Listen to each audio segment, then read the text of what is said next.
Hello, my lovely people. Welcome to A Lilac Love. My name is Nicole, and on this channel, we talk all about Jesus, the Bible, and just how to live for the Lord in our day-to-day lives. And I'm super pumped for this video because it's obvious if you clicked on it, then you're either already on a journey to quit smoking, that you are trying to quit smoking, or maybe you have a friend or a loved one who is trying to quit and you want to be helpful in their journey. So I'm going to talk about practical tips to quit smoking weed. And if you haven't already watched my weed testimony video, go back, check that out. I will leave the link in the description box below. I've had so many people comment on it and talk about their journey, how they're trying to quit or how many days they've been sober, and just people saying like how it's been encouragement for them. And so I just wanted to make this video for anybody out there who is still struggling to quit. So yeah, some of these things you would think are super obvious, but when you're trying to quit something, sometimes the obvious is not really that obvious. So one of the first things is clean up your friend group. Okay, like there's some people that you're gonna have to say goodbye to. I hate to say it, but it's the truth. You know, the Bible says that bad company ruins good morals, and who we hang around really is so important because it really changes the way that we act and they influence us, and it's just important. Like, I know for me, when I quit smoking, like there were so many people that I had to stop hanging out with because all we would do was hang out and we would smoke and party, and that was like all we did. So maybe go through your Instagram, your Snapchat, your phone, and delete some people. And maybe there's some people that, you know, are really close friends. You've been friends with them for years, and you know, getting like not hanging out with them isn't an option, like ditching them isn't an option.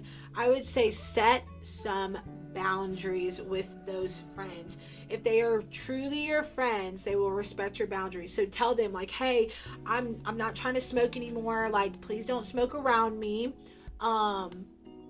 Please don't smoke around me. If, you know, I try to smoke, like just don't let me, and really ask them to hold you accountable.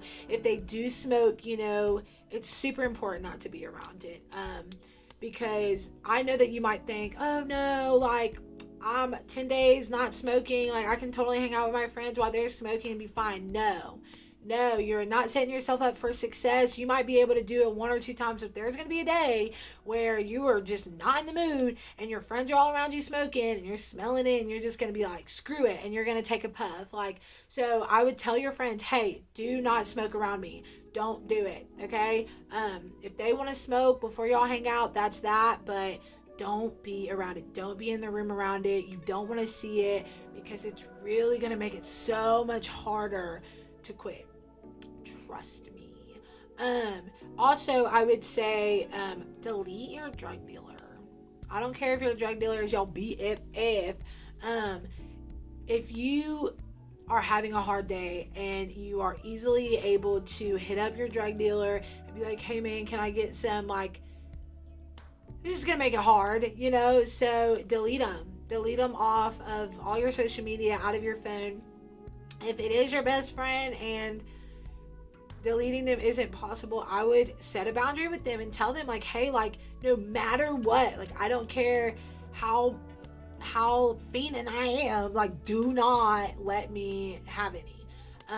And you have to do this so that you know, protect yourself, because it's just hard, you know, like you'll give in, and just if it's harder to reach, then it's harder to give in. Okay, if it's right there in front of you, it's so easy to give in.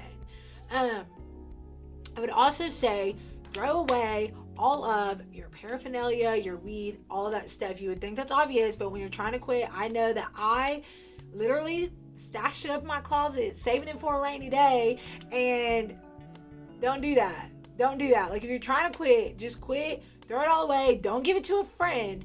Go and throw it away. And I think that like physically throwing it away is like really signifying, hey, I'm done with this, I'm getting rid of this, this is no longer for me, and go throw it in the trash, throw it out. What I did, I drove all the way downtown. It was like 30 minutes. Like, y'all don't have to be this extreme, but I did this for me. I drove 30 minutes away and threw it in the dumpsters downtown. Like, that way I wouldn't even try to get it out of the trash. Like, I just threw it away. I said, I'm done, no more.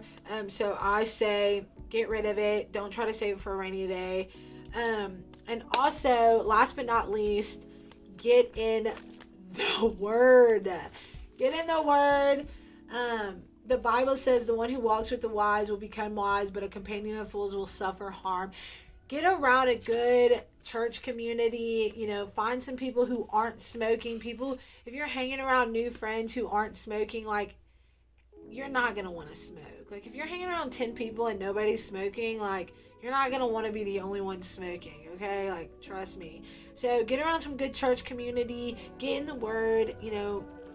This really will help you so much. I know that it can be so hard to quit smoking because you've used it as a coping mechanism, and you use it when you're having anxiety, when you're depressed, when you're stressed, and all that stuff, and you use that to cope. But I promise you, if you turn to the Word when you're feeling down, when you're struggling, it's really going to give you life, and it's going to be so much better. The sober life, y'all, is the best life. Trust me.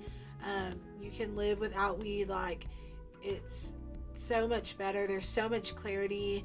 There's so much life is just so much better. And trust me, I used to be a stoner. Okay, I was stony baloney all the time, and I know that it was hard for me to quit, but I would not change it for anything in the world. I just have so much more clarity in life. I can just see clearer. I feel better.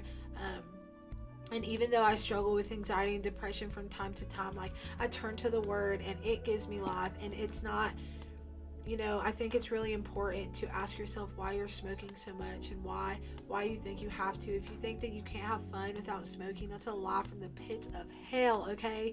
If you think that smoking is the only thing that's going to help your anxiety and depression, that's also a lie, because I'm telling you that this heals your anxiety and depression and heals the broken places in you. Weed just masks it. It just covers it up and puts a band-aid on it. This does surgery, okay? This does surgery. So pick up the Word, all right? Pick up the Word and turn to that when you're struggling. And clean up your friend group, get some accountability, have some people that are in the church who love the Lord, who can help you on this journey. If you stumble, if you mess up, get back up, and just keep pressing forward. Get rid of all the stuff, get rid of it, and fill your mind with things above. And yeah, so if this video was helpful for you guys, please leave a comment down below. Let me know like some other things that you're struggling with so that I can make videos about it, because I'm here for you guys. And yeah, so leave a comment down below, share this with a friend who is trying to quit and who is struggling, and I'm praying for you guys. Let me know how long you've quit down below. Let me know where you're at in your journey. I'm here for you. I'm praying for you, and I love y'all. So if you made it this far, subscribe, like this video, and go back and watch the weed testimony video if you have not. Okay, so I love you guys, and peace out.